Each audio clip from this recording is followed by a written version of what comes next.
সবাইকে আজকে তোমাদের সঙ্গে একটা একদম সিম্পল একটা রান্না শেয়ার করব। সো আমি এই যে কাতলা মাছ নিয়ে নিয়েছি কিছুটা, তো এটার ভিতরে যে লবণ দিয়ে দিয়েছি আগে থেকে অলরেডি। তো এখন আমি হলুদটা দেবো, হলুদটা দিয়ে ভালো করে মাছটাকে মাখিয়ে নেবো, ভালো করে মেখে নেবো মাছটাকে। তো তোমরা পুরো ভিডিওটা দেখতে থাকো। সো আমার মাছে হলুদ মাখানো হয়ে গেছে। এখন আমি যে কড়াইতে তেল দিয়ে দিয়েছি, তেলটা তোমাদের সঙ্গে কথা বলতে বলতে তেলটা প্রচণ্ড গরম হয়ে গেছে। ঠিক আছে, কড়াইটাও লাল হয়ে গেছে, দেখতেই পাচ্ছ। তো চলো এখন একে একে মাছগুলোকে দিয়ে দিই। আগে দিয়ে দিই মাছগুলো একে একে, তারপর আমি তোমাদের সঙ্গে শেয়ার করছি। সো আমি এখানে কিছুটা মাছ দিয়েছি, আর এখানে আছে অর্ধেক মাথা আছে, আর লেজটাকে দুভাগ করা আছে।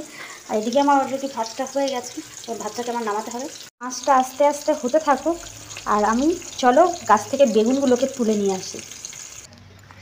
গাছের থেকে কদিন আগেই বেগুন তুলেছিলাম, আবার কিছু হয়েছে দেখো বেগুনগুলো। তো বেশ যা হচ্ছে খাওয়া হয়ে যাচ্ছে, দুদিন বাদে বাদেই বেগুন হচ্ছে।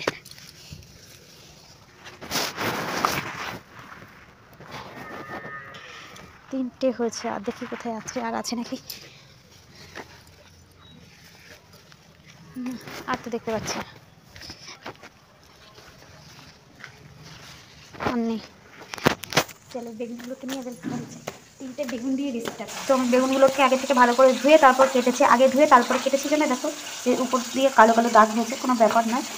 তো এইভাবে বেগুনগুলো কাটতে হবে, ঠিক আছে, এইভাবে কেটে নিতে হবে। আর এদিকে আমার মাছ ভাজা হয়ে গেছে, আর একবার দিয়েছি, এটা হয়ে গেছে, আবার দিয়েছি বাকিটা। তো আমি কিছুটা জল নিয়ে নিয়েছি, এটা এখন জলটা গরম করতে বসিয়ে দিয়েছি। জলটা গরম হতে থাকুক, জলটা গরম হয়ে যাওয়ার পরে বাকি কাজটা করতে হবে। একটু ফুটে গেছে, এখন এর ভিতরে একটু হলুদ দিয়ে দেবো, এবারের ভিতরে দিয়ে দেবো একটু লবণ,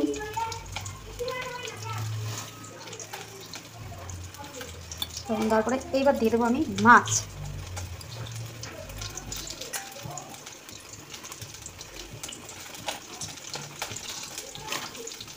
মাছ একটু ফুটবে, এখন দিয়ে দেবো আমি দুটো কাঁচা লঙ্কা।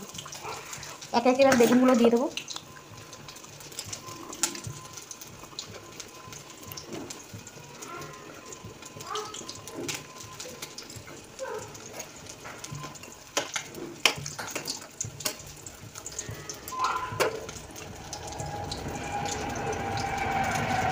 এখন এটা হতে থাকবে। সো তোমরা দেখতে পাচ্ছ এটা জলটা টেনে গেছে, ফুটে গেছে অনেকক্ষণ ধরে, এটা জাল হয়েছে, বেগুনগুলো সিদ্ধ হয়ে গেছে। এখন আমি ফোড়নের জন্য তেল দিয়ে দিয়েছি, তেলটা গরম হয়ে গেছে, এখন দিয়ে দেবো রাঁধুনি ফোড়ন।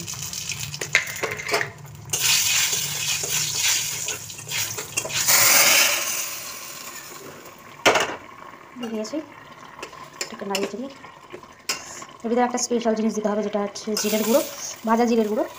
তো জিরের গুঁড়ো দিয়ে দিয়েছি, আমার রান্নাও কমপ্লিট হয়ে গেছে। এখন গরম গরম ভাতের সঙ্গে খাওয়ার পালা। তো তোমরাও বাড়িতে ট্রাই করো, আর কমেন্ট করে অবশ্যই জানিও।